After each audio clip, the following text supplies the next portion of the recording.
L'autre axe fort de votre campagne, c'est à propos des prochains référendums inscrits dans l'accord de Nouméa. Ils sont inutiles et dangereux, c'est ce que vous déclarez. Alors qu'est-ce que vous proposez à la place? Écoutez, on constate une chose. Le premier référendum a eu lieu. Plus de 80% des Calédoniens se sont mobilisés. Le résultat, il est clair et net. 57-43, 18 000 voix d'écart. Il n'y avait jamais eu 18 000 voix d'écart entre les indépendantistes et les non-indépendantistes. C'est le plus gros écart jamais enregistré.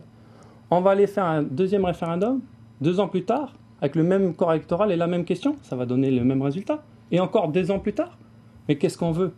Opposer les Calédoniens pendant 4 ans? Créer des tensions ethniques, sociales?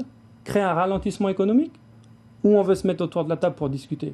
Déjà, il faudra discuter de ça, parce que Daniel Goa et Paul Niaoutine ne veulent pas envisager qu'il n'y ait pas 2 autres référendums. Écoutez, ça, ce sont des positions électorales à la veille des élections. Forcément, ils ne vont pas dire qu'ils sont contre les 2e et 3e référendums à la veille d'élections. Mais quoique j'entendais, en venant vous voir, Nathalie Delay, à la radio, Rocco Amitan, qui disait que c'était dans la culture des indépendantistes le dialogue et la discussion, même dans la culture du peuple kanak.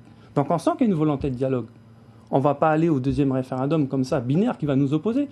Nous, on dit, trouvons le consensus nécessaire. Trouvons les voies et moyens de créer le dialogue pour maintenir la paix. Vous savez, ils ont réussi à le faire en 88, Jean-Marie Tjibaou et Jacques Lafleur. Il y avait des barrages, il y avait des prises d'otages, il y avait des maisons brûlées.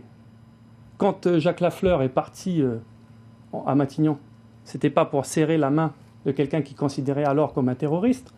Jean-Marie Tjibaou, quand il part à Matignon, il part seulement pour Kanaki, mais il trouve l'intelligence, c'est ça qu'on appelle le pari sur l'intelligence, de dialoguer et de trouver un accord qui puisse permettre aux Calédoniens de vivre en paix. Et c'est ce qui m'a permis, moi, pendant 30 ans, de vivre dans un pays magnifique, de passer des diplômes et de travailler aujourd'hui.